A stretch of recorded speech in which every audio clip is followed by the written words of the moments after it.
नमस्कार दोस्तों, स्वागत है आपका इस नए वीडियो में। एक बार नगेंद्र नाम का एक लड़का बहुत ही परेशान रहता था। वह अपने जीवन में बड़ा आदमी बनना चाहता था, ढेर सारा पैसा कमाना चाहता था, जिसके लिए वह दिन रात काम करता, लेकिन फिर भी वह उतना पैसा वाला नहीं बन पाया जितना बनना चाहता था। इसकी वजह से वह बड़ा परेशान था। फिर एक दिन पता चला कि उनके गांव में गौतम बुद्ध आए हुए हैं। नगेंद्र ने सोचा क्यों न बुद्ध से पूछा जाए कि मैं अमीर और पैसे वाला कैसे बन सकता हूँ, क्योंकि नगेंद्र ने किसी से सुना था कि गौतम बुद्ध के पास जीवन की हर एक समस्या का समाधान है। इसलिए वह दौड़ते दौड़ते बुद्ध के पास जा पहुंचा और उनके पैरों में गिरकर उन्हें अपनी बातें बताने लगा। गौतम बुद्ध से कहने लगा, हे बुद्ध, कृपया मुझे बताएं कि मैं अमीर कैसे बन सकता हूँ। मुझे जल्दी से जल्दी अमीर बनकर आराम की जिंदगी जीनी है। गौतम बुद्ध नगेंद्र की बात सुनकर मुस्कुराकर बोले, बेटा, अगर तुम सच में अमीर बनना चाहते हो तो मैं तुम्हें एक कहानी सुनाता हूँ। उसमें तुम्हें 4 ऐसी बातें पता चलेगी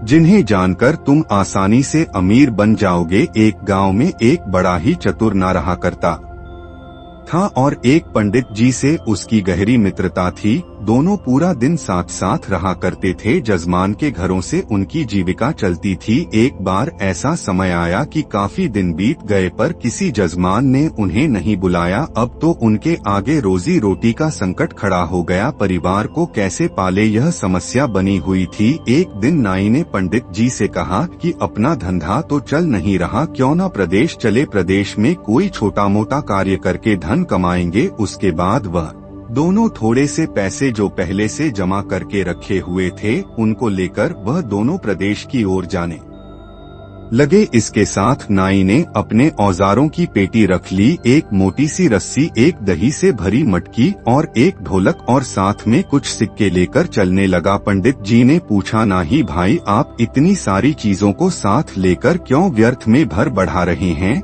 दही तो चलो खाने के काम आ जाएगा, परंतु इस रस्सी और ढोलक का क्या करोगे? यह तो व्यर्थ में थक आएगी, इन्हें यही छोड़ दो। नाई कहने लगा, महाराज, कोई भी चीज व्यर्थ नहीं होती, बस उसको सही समय पर इस्तेमाल करना आना चाहिए। कई बार हम लोग कुछ चीजों को व्यर्थ समझकर फेंक देते हैं या उनका सही समय पर इस्तेमाल नहीं कर पाते, इसीलिए वह हमें व्यर्थ लगती है।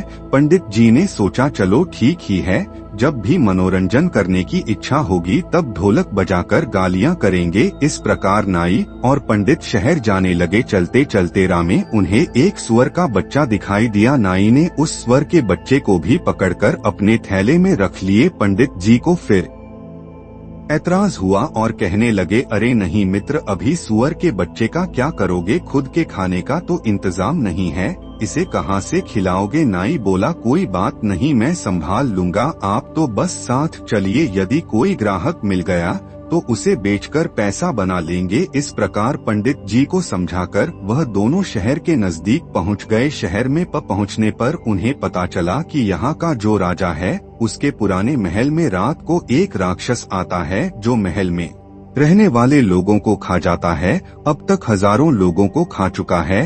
राजा ने पूरे शहर में यह ढंढोरा पिटवा रखा था कि जो कोई उस महल में ठहर कर राक्षस को मार डालेगा या भगा देगा तो राजा उस बहादुर व्यक्ति के साथ अपनी बेटी का विवाह कर देगा, आधा राजपाट भी दे देगा। राजा की घोषणा सुनकर नाई ने पंडित जी से सलाह ली और बोला, महाराज, जीवन में मरने के अवसर 1-2 बार आते हैं। यदि किसी व्यक्ति ने उन्हें गवा दिया तो वह कभी बड़ा आदमी नहीं बन सकता। आज वही अवसर हमें आवाज देकर बुला रहा है। यदि हम राक्षस को मारने में या भगाने में सफल हो गए तो जीवन भर बैठकर राज करेंगे। नाई की बात सुनकर पंडित जी बोले, अरे मूर्ख, यह अवसर हमें बुला नहीं रहा है, बल्कि हमारी मौत हमें बुला रही है। यदि हम राज्य और राजकुमारी के लालच में आ गए तो राक्षस जरूर हमें खा जाएगा। अक्सर लालच के कारण ही व्यक्ति विपत्ति में पड़ता है। जीव के लालच में मछलियां कांटे में फंसती है, दाने के लोभ में पड़कर पक्षी जाल में फंसता है। मौत और विपत्ति हमेशा लालच देकर ही जीवों को फंसा है। जो बुद्धिमान व्यक्ति होते हैं वह इस तरह के लालच में कभी नहीं पड़ते, कहीं मेहनत मजदूरी करके खा लेंगे। कम से कम जीवन तो सुरक्षित रहेगा। नाई कहने लगा, अरे महाराज, एक बात सुनो, नदी पार वही करते हैं जो उसमें तैरते हैं। डरकर किनारे पर रहने वाला व्यक्ति कभी नदी को पार नहीं कर सकता। साहसशील व्यक्ति बड़े होने का सपना तो देख सकता है, पर बड़ा नहीं बन सकता। बड़ा बनने के लिए रिस्क तो उठाना ही पड़ेगा। नाई की बात सुनकर पंडित जी घबरा गए और सोचने लगे, आज यह हमें मरवा कर ही छोड़ेगा। पंडित जी एक बार फिर नाई से बोले, मित्र, राजा के महल में जाना और राक्षस से लड़ना यह हमारी बुद्धिमानी नहीं, मूर्खता है। क्यों व्यर्थ ही मुसीबत मोल लेना चाहते हो? तुम्हें अपनी जान प्यारी नहीं है क्या? यदि तुम्हें जान प्यारी नहीं है तो कोई बात नहीं, कम से कम मेरे प्राणों की तो चिंता करो। महल में जाना सरासर आत्महत्या करने के समान है। नाई बोला, मित्र परेशान मत हो, हम जरूर जीतेंगे। जीतने वाले कोई अलग काम नहीं करते, बस वह हर काम को अलग तरीके से करते हैं।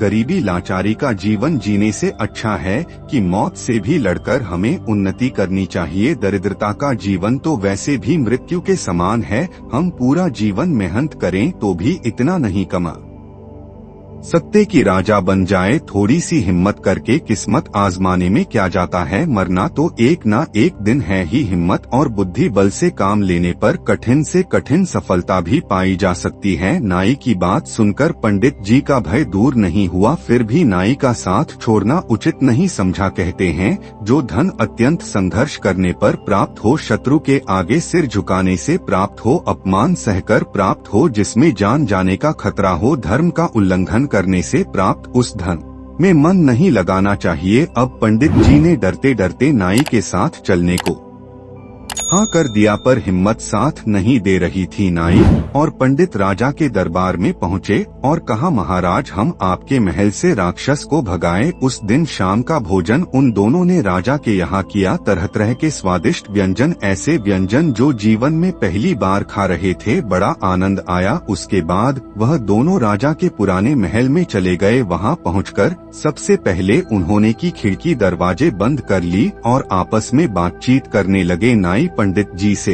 कहने लगा, आज हम जान हथेली पर रखकर इस महल में आए हैं, ऐसे में हम लापरवाही बिल्कुल नहीं कर सकते।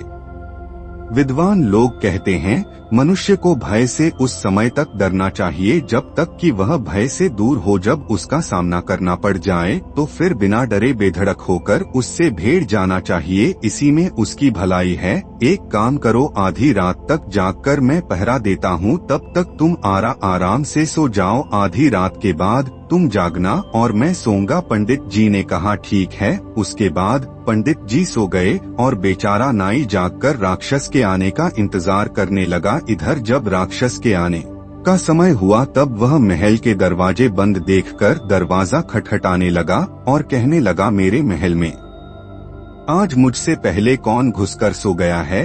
द्वार खोल दो वरना मैं द्वार तोड़ दूंगा। राक्षस की भयंकर आवाज सुनकर नाई डरा नहीं, वह बेधड़क होकर कहने लगा, बदत कौन है जो शोर मचाकर मेरी नींद भंग कर रहा है?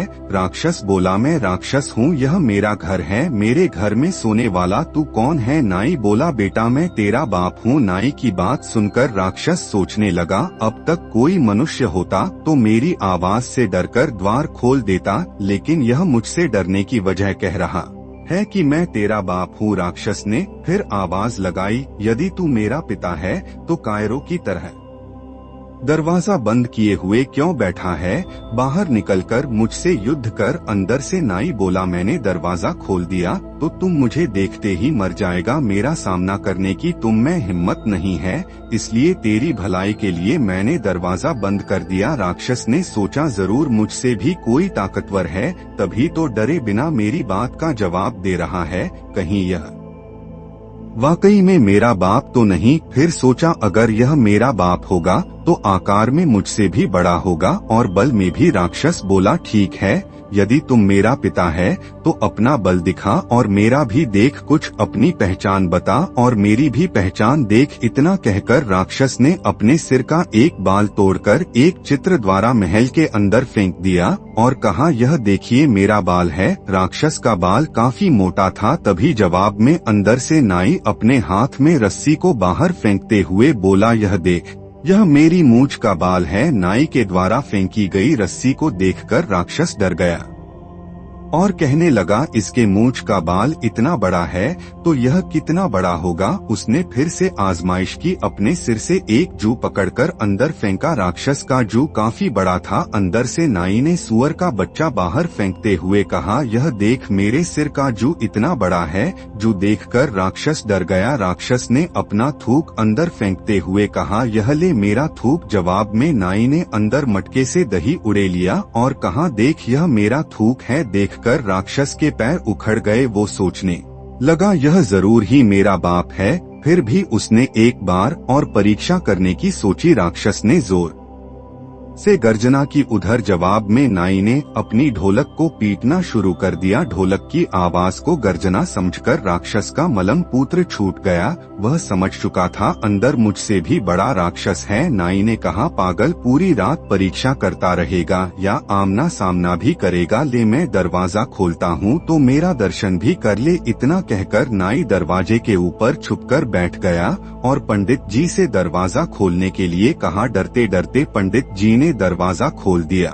राक्षस भी डरता हुआ धीरे धीरे अंदर बढ़ा तो नाई ने अपने उस तरह से राक्षस की नाक काट दी। वह राक्षस नाक पकड़कर रोता हुआ चिल्लाता हुआ वहां से भाग खड़ा हुआ और बोला, अब मैं यहाँ कभी नहीं आऊंगा। यह महल तुम ही रख लो। नाई बोला, खबरदार आना भी मत। अगर आया तो अगली बार तुझे जिंदा नहीं छोड़ूंगा। इस तरह सदा सदा के लिए वह राक्षस महल को छोड़कर चला गया। शर्त के अनुसार नाई को आधे राज्य का मालिक बना दिया गया और राजा की बेटी से उसका विवाह हो गया। उसने अपने मित्र पंडित को अपना मंत्री बना लिया। राजा के रूप में नाई अपने मंत्री पंडित से कहता है कि 4 बातों को सदैव ध्यान रखना। तुम कभी गरीब नहीं रहेगा। पहली बात, अवसर को पहचानना चाहिए, उसे पकड़ने का प्रयास करना चाहिए और जो उसके पास है उसे व्यर्थ की चीज ना समझकर सही समय पर इस्तेमाल में लेना चाहिए। दूसरी बात, हिम्मत के साथ बुद्धि बल से काम लेना चाहिए। बिना बुद्धि बल के सहायता से सूर्यवीर भी हार जाते हैं।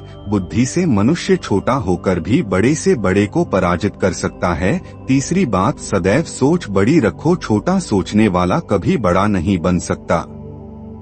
कहते हैं जब सोच बड़ी होगी तो व्यक्ति बड़ा कदम उठाता है। चौथी बात, अमीर बनने के मार्ग में यह 5 चीज बाधाएं बनती है। 1 लापरवाही, 2 बीमारी, 3 संतोष, 4 बुजदिली, 5 अपनी जन्मभूमि से प्यार। उसके बाद बुद्ध ने नगेंद्र से कहा, यदि इन बातों को तुमने ठीक से समझ लिया तो जीवन में कभी भी गरीबी का मुंह नहीं देखना पड़ेगा। अब धीरे धीरे धनवान बनते चले जाओगे। बुद्ध की सारी बातें नगेंद्र के समझ में आ गई। उसके बाद नगेंद्र ने अपने जीवन में उन्हीं 4 बातों को अपनाया और वह धीरे धीरे अमीर बनता चला गया। दोस्तों, अगर आप भी अमीर बनना चाहते हैं, बस इन 4 बातों को गांठ बांध लीजिए। उसके बाद आपको अमीर होने से कोई नहीं रोक सकता। दोस्तों, इस वीडियो में बस इतना ही। अगर आपको वीडियो अच्छी लगी हो तो आप हमारी मेहनत के लिए वीडियो को लाइक और चैनल को सब्सक्राइब कर सकते हैं। धन्यवाद।